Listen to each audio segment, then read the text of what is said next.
இன்றே டவுன்லோட் செய்து உங்கள் ஃபேவரட் ஷோக்களை என்ஜாய் பண்ணுங்க. இப்போ நீங்களாம் வேலைக்கு போயிட்டு இருக்கவங்க, நான் குடும்ப தலைவியாக மாறணும் அப்படின்னு நினைக்கிறீங்க. உங்களோட பாயிண்ட் என்ன? சார் 3 பாயிண்ட் சொன்னீங்க சார். சுயமரியாதை, அப்புறம் தனக்குன்னு அவங்க இண்டிபெண்ட்டாக இருக்கிற ஒரு விஷயம். இங்கே இருக்க எல்லாருமே இப்போ இங்கே வந்து உட்காந்துருக்கோன்னா அதுக்கு நிறைய ஜென்ரேஷன்ஸ் நிறைய கஷ்டப்பட்டிருக்காங்க, எங்களுக்கு புரியுது. நீங்க என்ன பண்றீங்க ஆக்சுவலா? I'm doctor sir. நீங்க டாக்டரா பிராக்டிஸ் பண்றீங்களா? எஸ். அதை விடணும்னு நினைக்கிறீங்களா?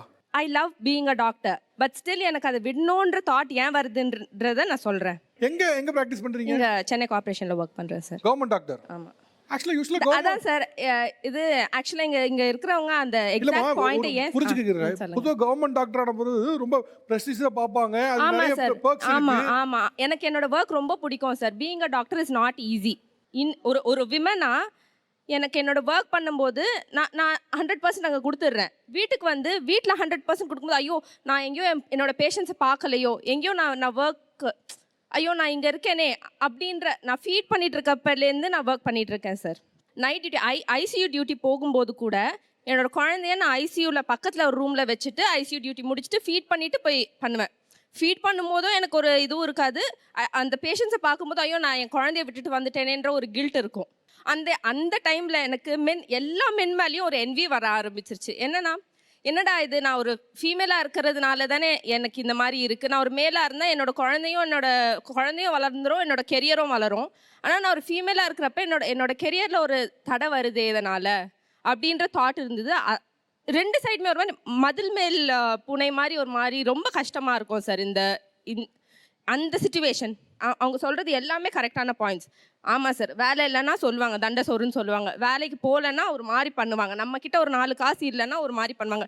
முன்னாடி இருந்த ஜென்ரேஷனில் அட்லீஸ்ட் உத்தியோகம் புருஷ லட்சணம்னு மட்டும்தான் இருந்தது. இப்போ என்ன ஆயிடுச்சுன்னா, நீ வேலைக்கு போனாலும் நீ குடும்பத்தை பார்த்துக்காம வேலைக்கு போகிற, நீ வீட்டில் இருந்தாலும் நீ ஓசி சோறு தண்டை சோறு வீட்டில் இருக்க, இந்த மாதிரி ஆனதுனா வேலைக்கு போனால் அது வேறு மாதிரியான சுச்சுவேஷன் சார். இவ்வளோ கஷ்டப்பட்டு இவ்வளோ இயர்ஸ் ஆஃப் ஸ்ட்ரகிள்ஸ் கழித்து நமக்கு இந்த பொசிஷனில் நாங்கள் உட்காந்துருக்கிறப்ப இதை விட்டுட்டு வரணும்னு நினைக்கிறப்ப அப்போ என்ன மாதிரியான டபுள் ஸ்டாண்டர்ட்ஸ் சார். மெயினாக இதுதான் சொல்லணும்னு நினச்சேன். Double standards. நம்ம ஒர்க்கு போகும்போது ஒரு மேல் ஒரு ஒர்க்குக்கு போகிறாங்கன்னா அவங்களுக்கு கிடைக்கிற மரியாதை வேறு மாதிரி இருக்கும். ஒரு ஃபீமேல் ஒரு ஒர்க்குக்கு போகிறாங்கன்னா அவங்களுக்கு கிடைக்கிற மரியாதையும் அவங்களுக்கு அவங்க ஃபேமிலியில் கிடைக்கிற சப்போர்ட்டும் வேறு மாதிரி இருக்கும். ஸோ அந்த டபுள் ஸ்டாண்டர்ட்ஸ் மாறணும். நாங்கள் வேலையை நிறுத்தணுன்றது இங்கே பாயிண்ட் இல்லை, அந்த டபுள் ஸ்டாண்டர்ட்ஸ் மாறணுன்றது தான் பாயிண்ட்.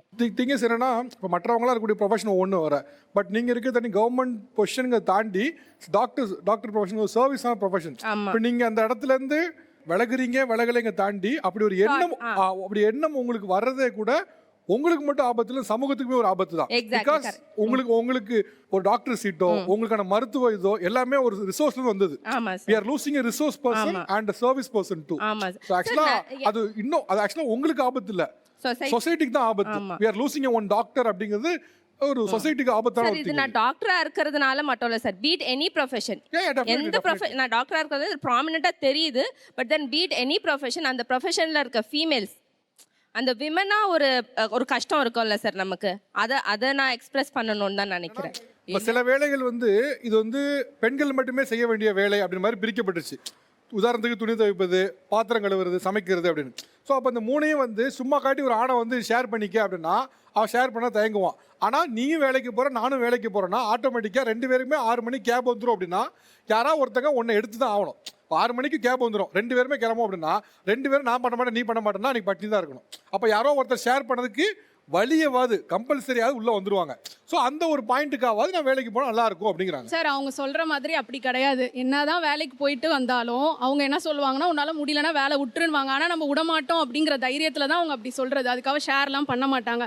என்னதான் வேலைக்கு போனாலும் இப்போ எங்கள் வீட்டில் என்னோட ஹஸ்பண்ட் என்ன சொல்லுவார்னா, நீ தோசை ஊற்றினாதான் எனக்கு பிடிக்குது அப்படின்றவார். அப்போ என்ன பண்ண முடியும்? ஆஃபீஸில் கூட அந்த ஒர்க்கை வேற யாராவது ஒரு ஆல்டர்னேட் ஏதாவது பண்ணுவாங்க. வீட்டில் யாருமே ஆல்டர்னேட் பண்ண முடியாது. அதை நீ ஊற்றினாதான் எனக்கு பிடிக்குதுங்கும் போது என்ன பண்ணுவீங்க? நம்ம அதை சாட்டிஸ்ஃபை பண்ணணும்னு நினைக்கும் போது வீட்டு வேலையிலையும் பர்ஃபெக்டாக இல்லை, ஆஃபீஸ் வேலையிலையும் பர்ஃபெக்டாக இல்லாமல் மனசு போட்டு ரொம்ப அடிச்சுக்குது. ஓகே, இப்போ நீங்கள் சொல்கிறது ஓகே, இப்படி ஒரு சம்பவமும் இருக்குது. ஆனால் இப்போ நீங்கள் எல்லாத்தையும் இதுக்காக வேலையை விட்டுட்டு நீங்கள் திருப்பி வீட்டில் இருந்தேன்னா சார், மேஜராக ஒரு மனுஷனுக்கு ஃபுட்டு ரொம்ப முக்கியம். அதை கூட நம்மளால சாட்டிஸ்ஃபை பண்ண முடியலையே அப்படிங்கிற கஷ்டம் தான் இருக்குது சார். அப்படியே அவங்க இருந்தாங்கன்னா கண்டிப்பாக அவங்க அடிமையாயிடுவாங்க சார்.